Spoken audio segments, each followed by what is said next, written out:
ko dyan. Dito kayo makakain na maayos, ah. Eh, paano naman kasi, Mateo? Iniintay ko ang anak ko. Eh, siyang gustong-gusto magpunta ng Maynila pagkatapos hindi sisipot. Tapos ngayon hindi pa uuwi. Sa batang. Eh, Nay, baka naman nung magkasama na sila ni Kuya Levi. Huwag na ho kayo masyadong mag-alala. Sana nga.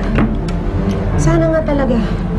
Eh, hindi naman kasi ugali ng ate mo yung hindi umuwi ng ganyan at hindi nagsasabi. Eh, baka mamaya kung anong nangyari dun eh. Ang sabihin mo, baka mas masarap ang kinakain niya sa kinakain natin ngayon. Ngayon, naghihila-hilata ngayon yun. Baka bubuhay doon niya. Tay, paano naman po gagawin ni ate yun? Wala lang.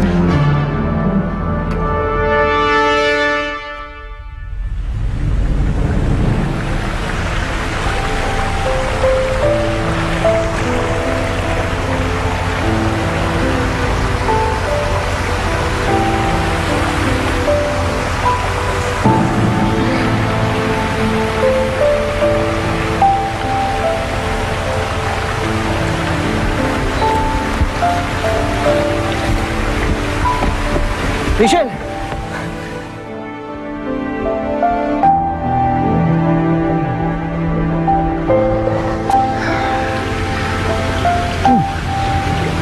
ka lang ba?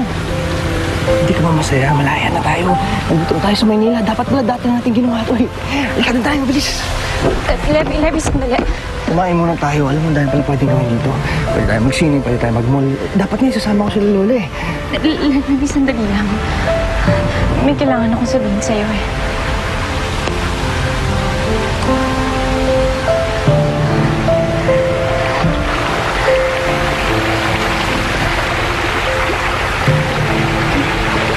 Kailangan na natin maghiwalay.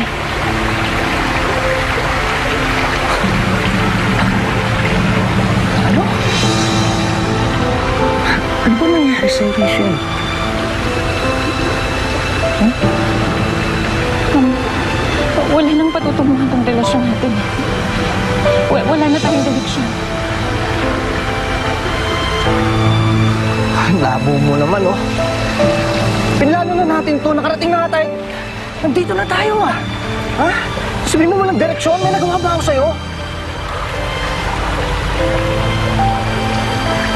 Levi, hindi na ako yung babaeng para sa'yo.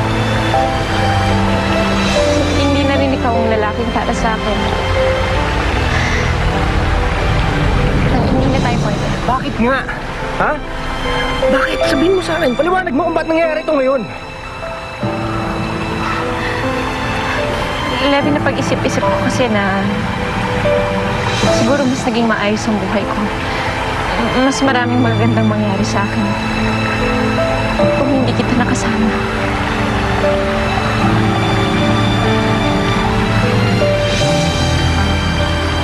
Ayoko na nito. Pagod na ako. Maghiwalay na tayo.